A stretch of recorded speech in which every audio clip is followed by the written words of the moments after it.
Assalamualaikum warahmatullahi wabarakatuh. Innal hamdalillah nahmaduhu wa nasta'inuhu wa nastaghfiruh wa na'udzu billahi min shururi anfusina wa min sayyiati a'malina. May yahdihillahu fala mudilla lahu wa may yudlil fala hadiyalah. Hadirin, salah satu bentuk kasih sayang Sang Pencipta Allah Subhanahu wa taala adalah Allah Subhanahu wa taala memberikan kepada kita petunjuk, memberikan kepada kita wasiat, yang dengan wasiat itu manusia akan selamat baik di dunia maupun di akhirat.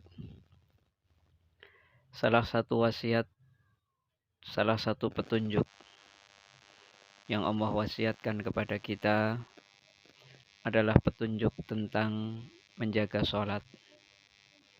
Di Al-Quran banyak sekali ayat-ayat wasiat-wasiat Allah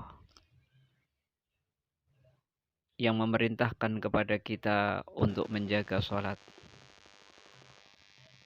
Yang pertama bisa kita lihat pada surat Al-Baqarah ayat 238. Allah Subhanahu wa taala berfirman, "Hafidhu ala sholawati." Jagalah sholat-sholatmu. Hafidhu ala sholawat. Jaga sholatmu, jangan sampai ditinggalkan. Jaga sholatmu, jangan sampai ditunda-tunda waktunya.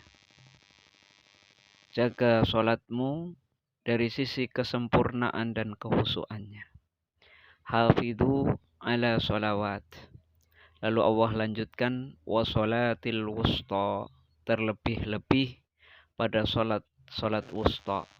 Jumhur ulama menjelaskan yang dimaksud dengan sholatul wusta itu adalah sholat asar.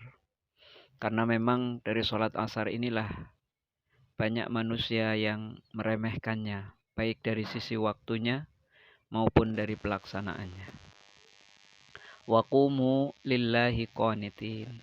Dan kerjakanlah sholat-sholat itu dengan kesempurnaan, dengan kekhusyuan. Saking pentingnya sholat asar ini, Rasulullah SAW juga menyampaikan, man taraka sholatal asri, barang siapa yang meninggalkan sholat asar, faqad habita amaluhu, maka terputuslah seluruh amal-amalnya. Sedekah, infak, puasa yang dilakukan hari itu, ketika tidak dilaksanakan sholat asar, terputus, sia-sia semuanya, terhapus amal-amal tersebut. Inti dari surat Al-Baqarah ayat 238 adalah Allah meminta kita menjaga sholat-sholat kita. Ini wasiat yang pertama. Kita dapati dalam surat Al-Baqarah ayat 238.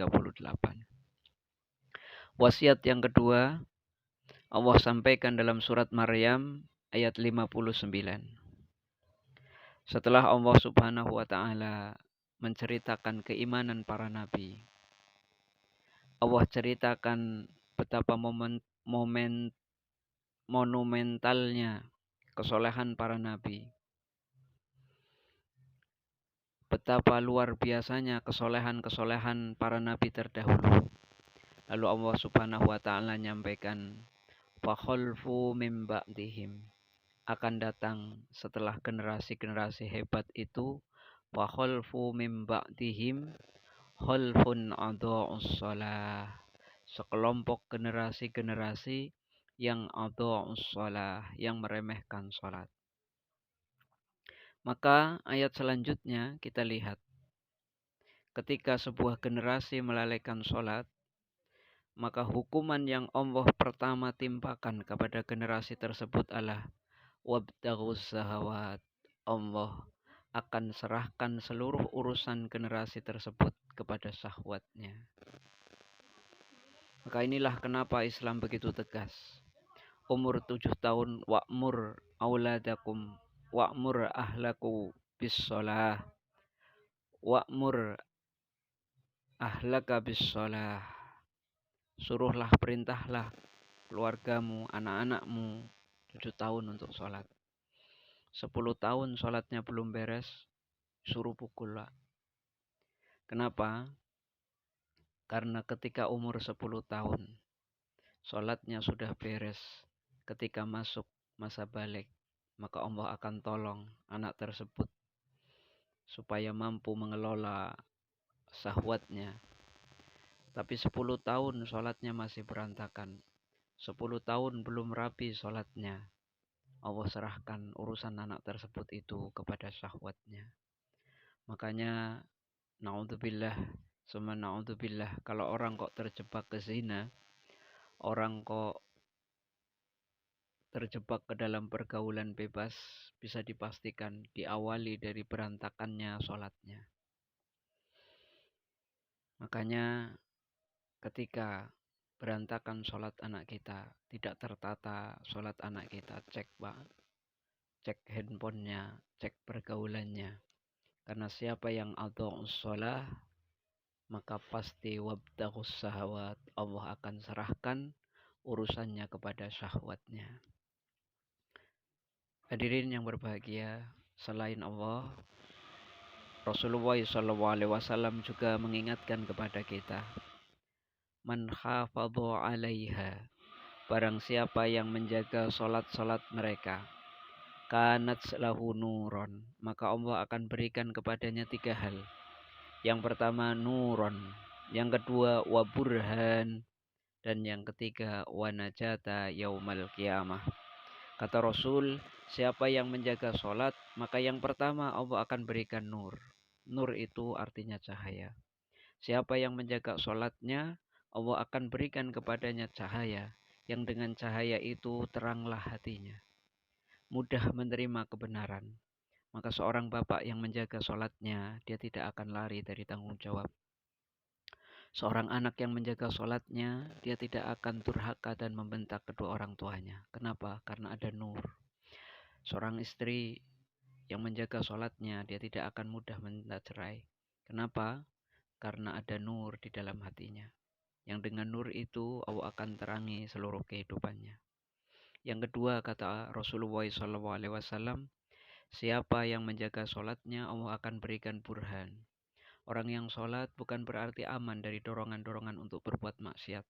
Karena setan selalu membisikkan kepada kita untuk melakukan kemaksiatan. Tapi siapa yang diberikan oleh Allah burhan, maka dengan burhan itu dia dapat menangkal kemaksiatan dan dorongan-dorongan berbuat negatif. Sebagaimana Nabi Allah Yusuf alaihissalam ketika dapat dorongan-dorongan untuk berbuat kemaksiatan, dapat dorongan yang luar biasa. Kata Allah, laula burhana rabbak, kalau bukan karena burhan dari Tuhannya, pasti Yusuf akan terjerumus kepada kesengsaraan dan kesesatan. Siapa yang menjaga sholatnya, Allah akan berikan burhan supaya dirinya mampu menangkal segala efek-efek negatif yang datang kepadanya. Kemudian yang ketiga, siapa yang menjaga sholatnya, Allah akan berikan wanajata minan nar. Allah akan selamatkan dirinya dari api neraka. Allah akan selamatkan dirinya di hari kiamat nanti. Di saat orang kebingungan, di saat orang kesusahan, Allah akan jaga, Allah akan tolong orang-orang yang sholat. Sebaliknya kata Rasulullah, siapa yang tidak menjaga sholat, wa man lam yuhafidhu 'alaiha, barang siapa yang tidak menjaga sholat-sholatnya, lam yakun lahu burhan, Allah tidak akan pernah memberikan kepadanya burhan, wala nuron, Allah tidak akan memberikan cahaya dalam dirinya, wa najata yaumal qiyamah, dan Allah tidak akan berikan kepadanya pertolongan di hari kiamat.